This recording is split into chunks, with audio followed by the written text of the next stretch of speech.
Est-ce que vous m'entendez mieux?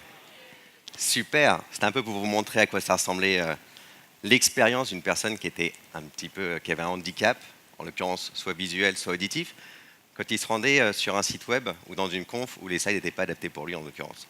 Donc si on passe sur du vrai slide, donc où on voit un peu plus, je vais commencer par une super quote et du coup je vais pouvoir ranger ça de Sir Tim Berners-Lee, qui est considéré comme l'inventeur du web, qui nous disait que finalement le pouvoir du web réside dans son universalité et que le fait qu'il soit accessible par tout le monde, peu importe son handicap, c'est un aspect essentiel du web.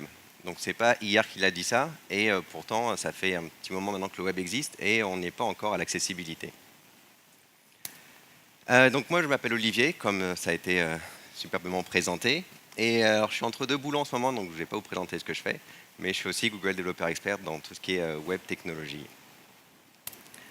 Ok, alors pourquoi est-ce que c'est important le web? Pourquoi est-ce qu'on doit s'en soucier? Et l'accessibilité, pardon. Parce que d'après la World Health Organization, il y a à peu près 1 milliard de personnes sur Terre qui ont un... Entrez, vous pouvez entrer. Qui ont une forme de handicap. Alors, je vais vous éviter de faire les maths. 1 milliard, ça fait à peu près 15% de la population. Alors après, on distingue plusieurs types de handicaps. Il y a des handicaps complets, des handicaps graves, des handicaps plus partiels. Finalement, quand vous pensez à même vous, notre corps, il vieillit, vous pouvez vous blesser, vous pouvez avoir un bras cassé pendant quelques semaines et finalement avoir une forme de handicap. Même si on prend un seul handicap, si on prend le handicap visuel par exemple, il n'y a pas uniquement les aveugles qu'il faut penser. Il y a des gens qui ont juste une déficience visuelle, il y a des gens qui ont des problèmes juste, qui ont une faible acuité visuelle, ou des gens qui ont une mauvaise vision des couleurs ou des contrastes. Donc quand on pense à l'accessibilité, c'est pas juste se dire les gens qui sont aveugles, les gens qui sont complètement sourds, etc. Il y a des gens qui sont toujours entre les deux et qui ont des handicaps soit temporaires, soit permanents. Et même moi, si je regarde mon cas, il y a des moments où je peux avoir des handicaps temporaires. Quand j'utilise mon ordinateur au soleil finalement, si j'ai des problèmes de contraste, je peux ne pas voir bien sur mon écran. Ou quand j'ai un mauvais vidéoprojecteur, donc là ça se passe plutôt bien, mais des fois il y a des vidéoprojecteurs où on ne voit pas bien les contrastes, et on se rend compte que on n'arrive pas à voir ce qu'il y a dessus. Donc l'accessibilité doit marcher pour tout le monde et dans toutes les situations. Ce n'est pas forcément que pour les cas super graves. Et si même finalement c'est 1 milliard de personnes, vous vous dites entrez. Même si c'est 1 milliard de personnes, vous vous dites c'est pas grave, moi finalement 15% de la population, je m'en fiche. Il faut savoir qu'il y a des endroits dans lesquels la loi oblige de mettre en place du coup ces règles pour les personnes qui ont des handicaps, notamment dans certains pays comme les États-Unis ou l'Israël, où il y a des obligations légales, surtout pour les organisations qui reçoivent des fonds publics comme les universités ou certains laboratoires, etc. Donc eux qui ont des obligations de faire des solutions, des sites web qui sont accessibles. Et il y a certaines organisations qui ont été d'ailleurs poursuivies pour ça. Et si on prend même certains pays comme l'Australie, qui a des règles même beaucoup plus strictes, en Australie, ne pas respecter la loi, parce que là en Australie, c'est tous les sites qui doivent respecter ces règles d'accessibilité, ne pas respecter la loi peut vous envoyer directement au tribunal, avoir des grosses amendes, parce que pour discrimination, parce qu'il y a une loi qui est le Disability Discrimination Act, qui oblige donc ces sites à mettre en place des règles d'accessibilité. Et donc c'est arrivé il y a quelques années d'ailleurs à Coles, qui est un peu notre équivalent de Carrefour en Australie, qui est donc un géant des supermarchés, qui a été condamné pour ne pas rendre son site finalement accessible à tout le monde. Donc voilà, il faut savoir que la loi aussi peut vous y obliger. Et si vraiment encore vous vous en fichez, parce que vous dites en France, de toute façon, la loi ne nous l'oblige pas, et puis de toute façon, les 15% des gens, je m'en fiche, je vais essayer quand même de vous convaincre encore une fois. Essayez de vous mettre à la place juste des gens qui ont des problèmes d'accessibilité, et même des petits trucs qui vous énervent un peu dans la vie de tous les jours. Regardez un peu à quoi ça ressemble. Par exemple, si on est en 2018, mais il y a encore des sites qui ne sont pas responsives. La dernière fois que vous êtes allé sur un site non responsive sur votre mobile, il n'y a rien de plus embêtant, quoi. On arrive sur le site, on fait non mais c'est bon. Ou alors la dernière fois que vous êtes allé sur un site et on vous dit non mais la vidéo elle n'est pas dispo dans votre pays. Ça c'est des problèmes finalement d'accessibilité qui n'ont pas été, finalement résolus. Et finalement quelqu'un qui a un handicap, c'est un peu ce qu'il vit tous les jours. C'est un peu vous quand vous allez sur un site qui n'est pas responsive sur votre mobile ou que vous arrivez sur un site, on vous dit non, toi tu peux pas. Donc voilà, c'est un peu tout ça que les gens qui ont des handicaps perçoivent. Alors dans ce talk, on va voir plusieurs choses. Je ne sais pas à quel point vous êtes familier avec tout ce qui est accessibilité, mais on va voir dans un premier temps un peu de vocabulaire, de voir qu'est-ce qui existe aujourd'hui, qu'est-ce que ça veut dire d'être accessible. Et après, on verra un peu plus en technique, qu'est-ce que vous, en tant que développeur, vous pouvez faire de simple et un peu plus compliqué pour rendre votre site accessible. Donc dans le vocabulaire, il y a deux, trois choses dont je vais vous parler. Il y a A11Y, qui est un numéronyme, pour l'occurrence, comme I18N, pour ceux qui connaissent. Pour ceux qui ne savent pas ce que ça veut dire, c'est juste qu'il y a 11 lettres entre le A et le Y d'accessibility. Exactement pareil pour le I18N, il y a 18 lettres entre I et N de internationalisation.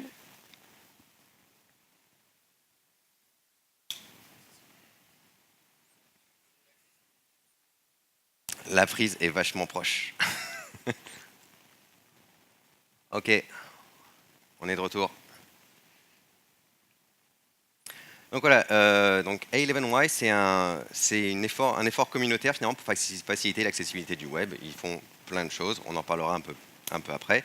Et le WCAG, qui est donc qui fait partie du W3C, qui est le Web Content Accessibility Guidelines. Donc là, c'est des grosses guidelines avec plein de checklists sur tout ce que vous devez faire pour que votre site soit accessible. On en verra aussi plusieurs pendant le talk.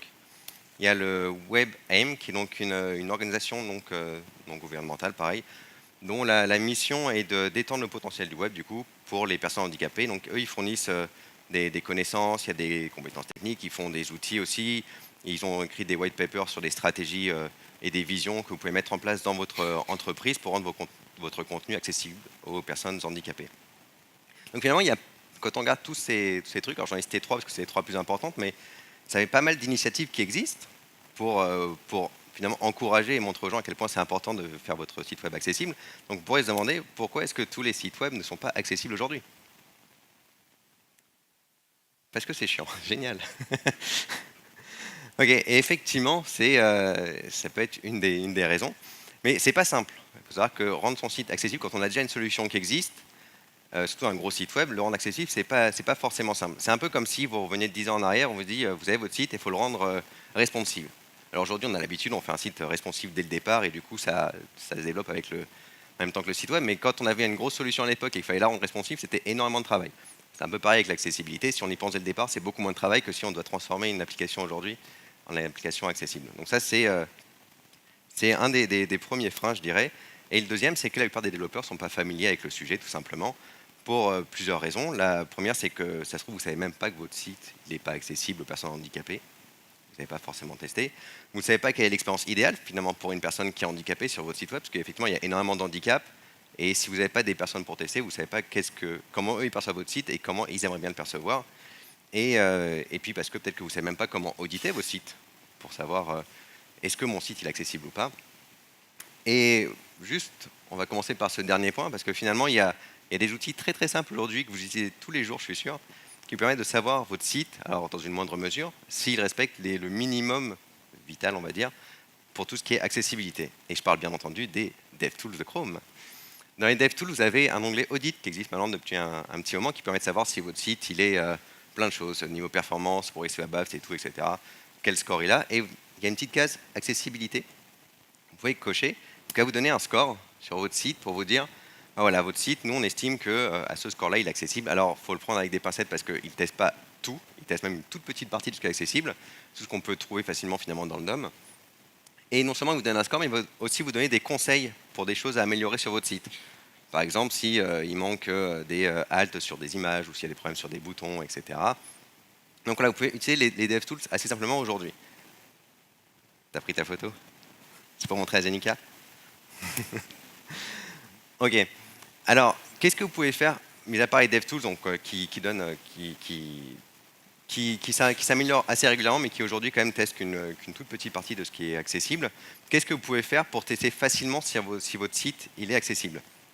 La première chose que vous pouvez faire, c'est utiliser votre clavier. Finalement, utiliser un clavier, vous savez tous le faire, vous avez tous un clavier. Essayez de naviguer sur votre site avec un clavier. Finalement, le clavier, c'est ce qui est utilisé par la plupart des gens qui ont des handicaps moteurs, par exemple qui ne peuvent pas utiliser la souris. C'est aussi ce qui est utilisé par les screenreaders. Les screenreaders qu'utilisent les personnes qui ont des problèmes auditifs, ils sont keyboard driven. Donc ils vont utiliser le même concept que la navigation au clavier, qu'on verra un peu plus tard, pour naviguer dans la page. Donc ça, c'est très simple. Allez sur votre site, vous naviguez au clavier et vous voyez qu'est-ce qui arrive. Et comment ça marche finalement la navigation au clavier? Ça marche grâce au focus. Le focus, dans un navigateur, c'est ce qui détermine l'élément, c'est ce qui détermine en fait sur quel élément les événements clavier vont aller. Par exemple, quand vous avez le focus sur un input texte, vous tapez au clavier, ça va écrire dans l'input text. Quand vous avez le focus sur un lien, vous tapez sur entrée, ça va aller sur le lien. Donc voilà, les événements ont comme target l'élément qui a le focus. Donc en général, si on utilise tab pour passer d'un élément à l'autre, on utilise les flèches quand on est dans un élément. Vous êtes dans un select par exemple, les flèches servent à naviguer dans un élément. Et voilà. Alors quand on a un élément dans lequel on ne veut pas que l'utilisateur interagisse, en général, on ne met pas le focus. Sauf dans certains cas, par exemple, quand on veut qu'un screen reader puisse quand même aller donner l'information à l'utilisateur, on peut forcer un focus sur un élément, même si à la base, il n'y a pas d'action qu'on veut faire dessus. Et bien sûr, j'appuie sur Tab. Je sais pas pourquoi. Une autre chose que vous remarquerez quand vous utilisez votre clavier, c'est que l'ordre du DOM dans lequel vous écrivez votre code est vachement important. Aujourd'hui, c'est vachement facile avec du CSS d'écrire du DOM n'importe comment et se dire le CSS, de toute façon, il va arranger ça, il va mettre ça dans le bon ordre. Mais finalement, c'est vachement important et je vais même pouvoir faire un petit exemple ici. Ici, j'ai une page. Tac, tac, je vais avoir le code quelque part qui est super simple. J'ai 4 boutons, dont un qui a un float right, qui est le bouton logout. On voit donc à droite là-bas. Le truc, c'est que si je commence à naviguer au clavier, je vais donc arriver sur mon home, ensuite je vais aller sur mon logout, je vais revenir sur mon get started et je vais sur mon about. Donc ça, c'est super simple à faire avec du CSS. Mais quand on voit qu'on navigue au clavier, ça n'a aucune cohérence pour un utilisateur ou même pour un screen reader quand on commence à être dans un menu et qu'on va à la fin. Donc faites vachement attention à l'ordre dans lequel vous écrivez votre code. Et d'ailleurs, ça fait partie de la checklist du WCAG dont on parlait avant, qui dit que the reading and navigation order is logical and intuitive. D'ailleurs, je crois que j'ai même le lien qui traîne là. Tac. Ça, c'est la grosse checklist dont je vous ai parlé tout à l'heure, qui est énorme. Et donc là, qui vous dit, donc dans les trucs à regarder, c'est l'ordre dans lequel vous écrivez votre code, il doit être intuitif pour entre autres les screen readers. Donc ça, c'est tous les trucs super qu'on peut avoir, toute la checklist. Hein. Vous regardez en haut, on a quoi? On a des images qui vous dit que toutes les images, tous les boutons, il doit avoir un alternative cake, par exemple, pour ceux qui écrivent des alt sur les images ou sur les boutons. Par contre, ça vous dit aussi que les images qui n'ont pas un contenu ouais, on verra tout à l'heure les images. Mais globalement, il y a quand même des exceptions. Vous avez toute cette checklist à regarder pour voir un peu à quoi ça peut ressembler. Et donc, je vous ai dit qu'il y avait beau avoir des éléments qui n'avaient pas le focus, on veut pouvoir leur donner des fois le focus, parce que ça peut être intéressant pour un screen reader. Ou là, quand on regardait pour les images, on a regardé rapidement, il y a des images où on se dit c'est bien d'avoir le focus, mais des fois on ne veut pas avoir le focus sur une image parce qu'on se dit que c'est pas important à ce moment-là. Et une façon de gérer les focus en HTML, c'est en utilisant la propriété tabIndex du DOM. TabIndex qui marche comme ça. Quand vous avez une div et que vous lui donnez un attribut tabIndex et vous mettez 0, vous dites plus ou moins, enfin vous dites même complètement à votre navigateur que vous voulez que cet élément devienne focusable. Par exemple, quand vous mettez un tabIndex -1 sur un bouton qui est lui un élément focusable, vous lui dites je veux plus qu'il soit focusable par mon tab. Par le tab, c'est important. Pareil pour les screen readers, ils ne sont pas focussables. Par contre, il reste focusable en JavaScript. Vous pouvez toujours, en programmation, finalement rendre cet élément focusable. Ce qui peut être vachement utile certaines fois. Et après, on peut aussi faire les tabIndex qui vont jusqu'à plus ou moins ce que vous voulez, même si c'est fortement pas recommandé de faire ça parce que finalement tout ce qui est tabIndex 0 devient focusable, tout ce qui est 1, 2, 3, 4, 5 devient focusable dans un certain ordre. Donc le 1 avant le 2 en 3. Alors si vous commencez à jouer avec ça, c'est un peu commencer à jouer avec les z-index qui finalement finissent tous à 10 000 parce qu'on ne sait pas où est-ce qu'on en était avant et dans quel sens on a commencé. Et quand vous recommencez à améliorer votre code, vous vous perdez assez rapidement dedans. Et j'ai un même... Tac. Voilà. Qu'est-ce que je vais vous montrer là-dessus? Là, on a un autre code, donc, tabIndex. Ok. Donc là, pareil, j'ai 2 boutons, un div et un autre bouton. Et on voit que si jamais j'ai dedans, le div, il n'est pas focus. Alors qu'est-ce que je peux faire? Je peux juste rajouter un tabIndex de 0 sur mon div pour qu'il devienne focusable. Voilà, là je peux avoir le focus sur mon tabIndex. Par exemple, mon bouton logout, je peux lui mettre un tabIndex de -1, tac, et je le rends. Allô? Ça c'est fâcheux. J'ai tout perdu de mon côté. Ok. Là, j'ai donc plus le... Attendez, j'ai perdu une partie de mes trucs là. Je peux plus passer les slides depuis ici. C'est embêtant. Vous me laissez juste 20 secondes et je suis à vous.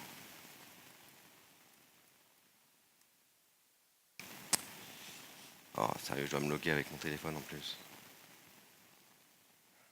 La double authentification, c'est magnifique. Double facteur. Et... tadadam.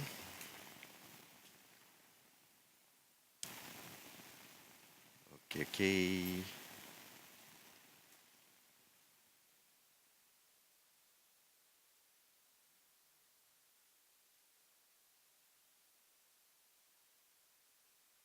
Ok, on en est où? Tu vas reprendre la main, c'est ça? Non, Non, c'est bon. c'est bon.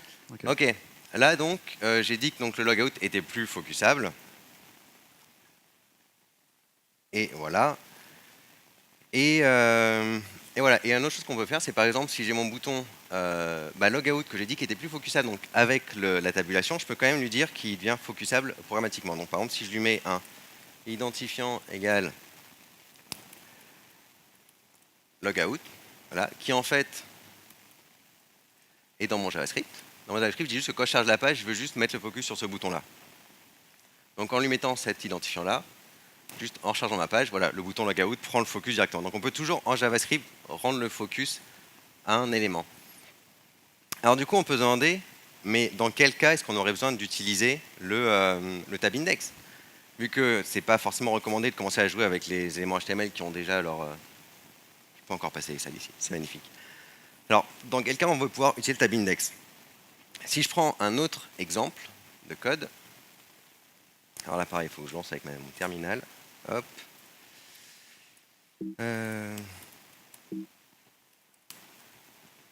Hop. J'ai un site web, super sympa, qui marche normalement. Ouh. 127001. Et celui-là, magnifique, il marche maintenant. J'ai un site web et dans lequel je peux naviguer dans les onglets en haut. Alors c'est que quand je clique sur un menu, par exemple, hop, j'arrive sur un autre, je reviens dessus, je clique. Le problème, c'est par exemple, c'est quand j'ai cliqué sur un menu, donc c'est une nouvelle page qui charge en bas, mais quand je tape Tab, je reste dans mon menu en haut. Donc là, j'ai 3 éléments, c'est pas dramatique. Quand on a des menus avec 10 éléments en haut, finalement, on ne veut pas se taper les 9 autres éléments avant d'arriver dans une autre page. Donc là, on va pouvoir forcer, par exemple, quand on clique sur un menu, qu'on charge une nouvelle page, le focus directement dans la page qu'on a en dessous. Donc comment on peut faire ça? Très simplement, hop, j'ai mon focusage, j'ai mon index. Je veux dire que tous mes éléments H2 que j'ai ici, je vais les rendre focusables programmatiquement. Donc on va tous les sélectionner, hop, je vais leur ajouter un tab index de -1. Donc là, je leur dis tous, hop, vous pouvez être programmatiquement en JavaScript focusable. Et je vais aller dans le JavaScript. Et dans le JavaScript, je vais juste dire que dès qu'on change de page, alors je vous passe les détails de comment ça marche le changement de page, hein, ça recharge un nouveau HTML finalement. C'est-à-dire que chaque fois que je change de page, je vais mettre le focus sur le H2 qui est dans la page. Et du coup, si je retourne dans ma page, ici, le site marche toujours, et que je vais cliquer sur ici, hop, ça marche pas forcément, sinon c'est pas drôle.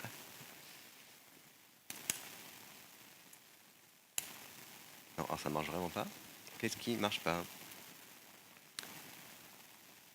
Vous allez devoir me croire sur parole, je sens en plus. C'est malheureux. Non, voilà.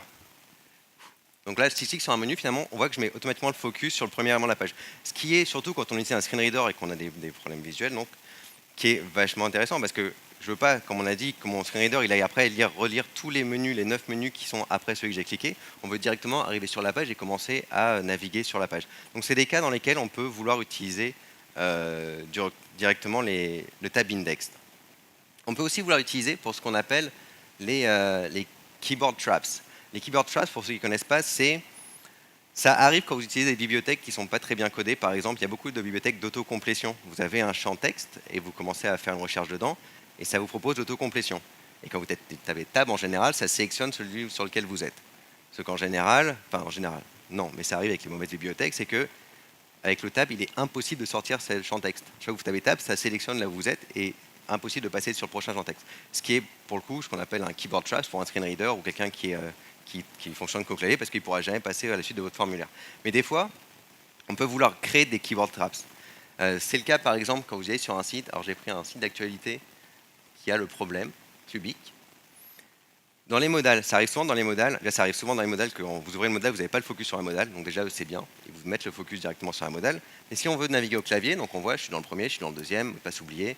Bon, on remarquera qu'ils ont complètement zappé le bouton. Impossible de taper le bouton si on est qu'au clavier. Bon, c'est un problème, mais c'est pas celui-là que je voulais illustrer. Même c'est quand je suis là, si je continue à appuyer sur Tab, bah là, je suis complètement sorti. Et là, si on regarde derrière, je suis arrivé sur le télécharger en haut, derrière là. Et finalement, ce qu'on aurait voulu faire, nous, c'est de dire, quand on est dans la modale, on veut gérer, nous, avec du code JavaScript, le fait que quand on tape du tab, on revienne sur le premier élément de la modale. Ça arrive aussi quand vous avez des sites, il y a beaucoup de sites qui ont des menus, vous savez, à gauche qui se déplient. Et souvent, en fait, ces menus sont juste cachés pour l'utilisateur. Et ça arrive qu'il y ait des sites, vous arrivez sur le site, vous commencez à faire un tab, et là, vous faites, je suis où Vous faites 2-3 tabs, vous ne savez pas où vous êtes, et en fait, vous êtes juste dans le menu qui est caché. Juste, il a un X moins 100%, vous ne voyez pas. Ça, c'est toutes des choses où on peut dire, quand on charge une page, on veut forcément mettre le focus sur un élément qui est visible, ou quand on est dans une modale, on veut forcément que la personne iPad derrière retourne dans la page faire n'importe quoi. Donc ça, c'est des exemples dans lesquels on peut vouloir jouer avec tout ce qui est tab index, etc. pour gérer des keyboard trap dans ce cas-là. Ok, là on a vu les trucs simples à faire avec votre keyboard. Maintenant on va parler un peu de screen reader, ça fait un moment que je le mentionne. On va voir un peu à quoi ça ressemble et qu'est-ce que vous pouvez faire avec. Alors je ne vais pas vous dire que vous pourrez être compliant 100% avec tous les screen readers parce que déjà c'est un peu comme les browsers, ils ne gèrent pas tous à 100% complètement les mêmes standards. Et parce que c'est effectivement beaucoup de travail de tout gérer, mais il y a beaucoup de choses que vous pouvez faire avec ça. Alors les keyboard readers, ça fait partie de ce qu'on appelle des assistive technologies. C'est des outils qui sont créés pour les personnes qui ont des handicaps. Donc on a des screen readers, on a aussi des bright display, des eye tracking device, on a des voice control device aussi. Et les screen readers, ce qui est bien, c'est qu'ils sont keyboard driven, donc vous pouvez assez facilement les utiliser. Et surtout, dans tous les systèmes d'exploitation qui ont pignon sur rue, vous prenez du macOS, du Chrome OS, du Windows, etc., il y a des outils de screen reader qui sont intégrés. Et je vais vous montrer une petite vidéo pour que vous voyez à quoi ça ressemble quelqu'un qui utilise un screen reader, qui est donc de Victor Tsaran, qui est programme manager chez Google et qui est donc qui est un handicap visuel et qui utilise un screen reader tous les jours. Hi, this is Victor again, and this time I'd like to show you how I use a screen reader on everyday basis. In this particular case, I will be using one of my daily things, and that is looking at a public forum that talks about accessibility issues for the Android operating system. Open notification about colon blank. Content selected. Address and search bar. Edit text. You will notice that my screen reader speaks really fast. As a beginner user, you tend to listen at much slower speeds, but as you gain efficiency with the screen reader, you will find that making it speak faster improves efficiency when browsing content on websites. So back to my public forum. I'm going to go to Groups website. Fast period. G O F C O M HTML content. Google Groups. Google visit my groups. Main 14 items. Since I use this website every day, I know that it provides a lot of shortcut keys that allow me to browse this website much faster. So first I'll go to My Groups. My groups. Google Groups. HTML content. And now I will be using a screen reader functionality that allows me to browse through the links on this web page because I'd like to find the specific public forum I'm looking for. Latest menu. 2 items. Visit. Eyes free. Visit. Eyes free. Press. Visit. Eyes free. Google Groups. HTML. Sorry, topic discussion. Answering calls using the specific talkback gesture is not working for me in Nexus 6P. 3. Here you will see I have a few message threads, and quite recently I heard about this new app called Swift. It's a Braille keyboard that allows people who are blind to type Braille faster on Android. So I'm going to go back to this thread and look at some of the messages that I may have missed. Sorry, topic discussion. BlackBerry Print 2. Group. Sorry, topic discussion. How to configure Swift Braille keyboard. Sorry, topic discussion. We'll talk about work on Nathan. Sorry, topic discussion. Swift Braille project. A new way to type using Braille language on Android device. Google Groups. HTML. This is the List 9 items. thread. Sorry, 10, 32, 9, 1, 12, 49 a.m. 10 hours ago. Sorry, this host Sergio Renee Mohammed. It works. I now understand what was the problem. There are And different here ways. I'm looking at messages that are included in this thread. I use again shortcut keys to quickly move through messages.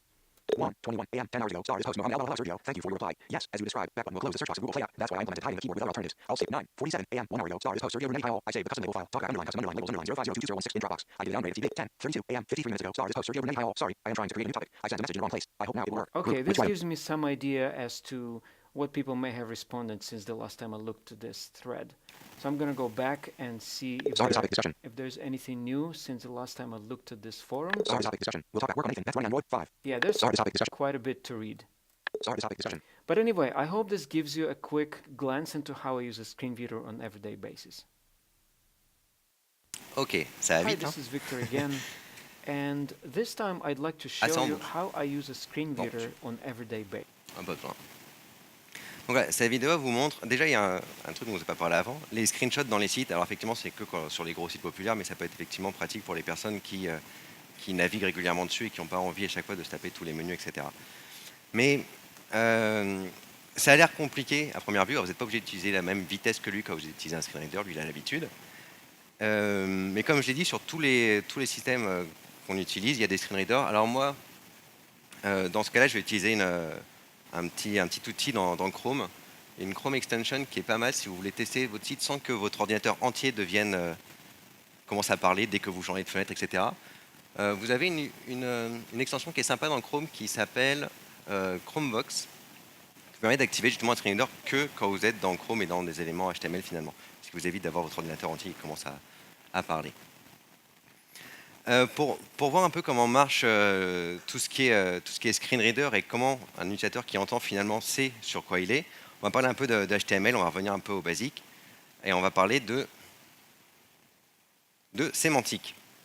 La sémantique, qu'est-ce que c'est? C'est ce qui permet, quand vous regardez un élément, vous arrivez sur une page web, vous voyez un élément et il est facile à reconnaître grâce à son design. Vous savez comment l'utiliser, même si c'est la première fois que vous venez sur ce site-là, en général, quand vous voyez quelque chose, vous faites « Ah, ça, je sais ce que c'est, je sais comment l'utiliser ». Par exemple, si on prend l'exemple, si je vous montre ça, vous me dites que ce sont des boutons. Vous êtes bon. Quand je vous montre ça, vous me dites que ce sont des... Ouais, c'est des inputs. Ça marche. Quand je vous montre ça, vous me dites que ce sont des switches. Magnifique. Donc voilà, ça, la sémantique nous dit que ce sont des éléments... Donc, parce que c'est du HTML sémantique, vous pouvez facilement les reconnaître et savoir comment les utiliser. Ce que nous dit le WCAG, encore une fois, donc la checklist, c'est que chaque élément est défini par un lien, par un nom, pardon, un rôle et une value. Ce qui vous dit, c'est que le HTML donc, facilite l'accessibilité. This includes following the HTML specification and using forms, form labels, frame titles, appropriately. Donc, globalement, utilisez autant que vous pouvez les éléments standards parce qu'ils ont déjà tout ça qui est intégré dedans. Mais ça vous dit aussi que for all user interface components, so including but not limited to form elements, blablabla, on l'a déjà dit, the name and role can be programmatically determined. State properties and values that can be set by user can programmatically set. Globalement, on va pouvoir jouer aussi avec ça, surtout maintenant c'est un peu la mode des web components, pour créer des composants et leur donner finalement tout ce qu'on vient de parler, donc des rôles, des valeurs et des propriétés, etc., pour en faire des éléments avec une sémantique qu'on connaît. Par exemple, si je vous prends l'exemple input ici, si j'active, alors tac, je vais activer Chromebox. Là. Magnifique. Chromevox spoken. Ouais. Donc là, j'arrive sur ma page et Input tab. j'ai cru que Chrome avait planté. Localhost. Ouais, je sais. This localhost page can't be found. Heading 1. J'arrive. Window localhost. Voilà. First Chromevox spoken feedback is first ready. Name. Tiffany. Edit text. Voilà, là on a pu voir qu'il nous dit donc first name, qui est, on va voir un peu finalement le label, Tiffany qui est donc la valeur, et edit text qui est le type d'élément. Donc pareil. Last name. Edit text. No. Radio button selected. Submit. Button. Donc là il vous dit à chaque fois, donc on a dit le role name value dont on parlait tout à l'heure, il va vous le dire pour chacun des éléments. Parce que quand vous commencez à faire... Accessibility, talk Google Slides tab. Non mais tu peux... On va l'activer, désactiver à chaque fois parce que sinon on va pas s'en sortir. Window extensions tab. Imaginez quand c'est l'ordinateur entier qui commence à faire ça. Et globalement donc ce qu'on a vu c'est qu'à chaque fois, donc le nom, le rôle, la valeur. Donc là, on a eu un first name. Bon, c'était Tiffany, là, j'ai changé à l'edit text. On a no, qui est un radio bouton. Ça vous dit qu'il est sélectionné. Et après, on avait donc un bouton. Donc à chaque fois, on a le rôle, le nom, un état quand on a un élément qui est sélectionnable et une valeur. Alors, ça, c'est bien quand vous utilisez des éléments standards, comme on l'a vu. Donc, tant que vous pouvez utiliser des éléments standards, c'est vraiment un conseil que je vous donne. Surtout aujourd'hui avec le CSS, on peut faire énormément de choses. Les boutons, il y a énormément de sites qui font des diffs pour faire des boutons juste pour faire ça joli. Alors vous pouvez très bien customiser un bouton. Et quand vous faites un div avec un bouton, on l'a vu tout à l'heure, il est ni focusable. Finalement, même quand il est focusable, on verra que ça ne dit toujours pas quand même que c'est un bouton quand on passe dessus avec le voice reader, etc. Et par exemple, si je prends un autre exemple que j'ai là, checkbox, on va réactiver le Chromebox. Tac. Donc là, j'ai une checkbox. Checkbox. Tab. Ferme-toi. Tickbox not ticked. Voilà, là, il vous dit juste checkbox not ticked. Et donc, si je vais dans le HTML là, tac, tac, tac, tac,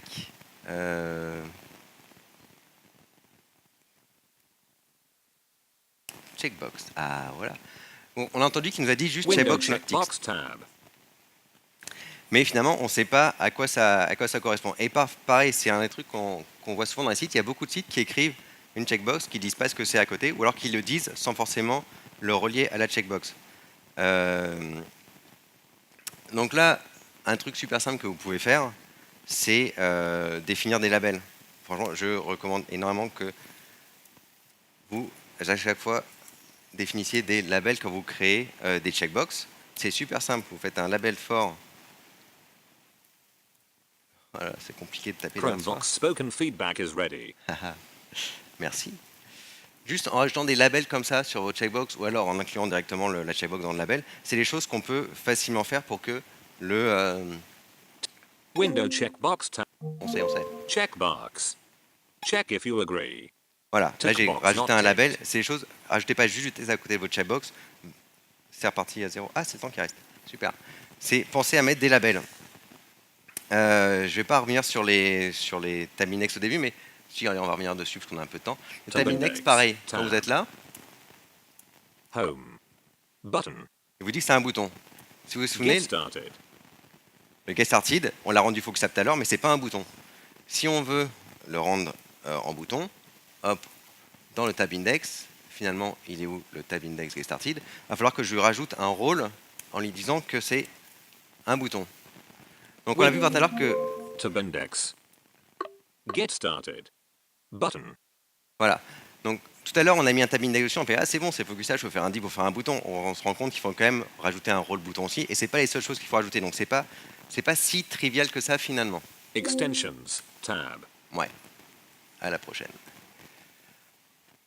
Ok. Autre chose, donc je vais parler assez rapidement parce que c'est des choses qu'on voit souvent. Window Les images, accessibility. Talk Google Slides tab. je ne l'ai pas désactivé. Ah si.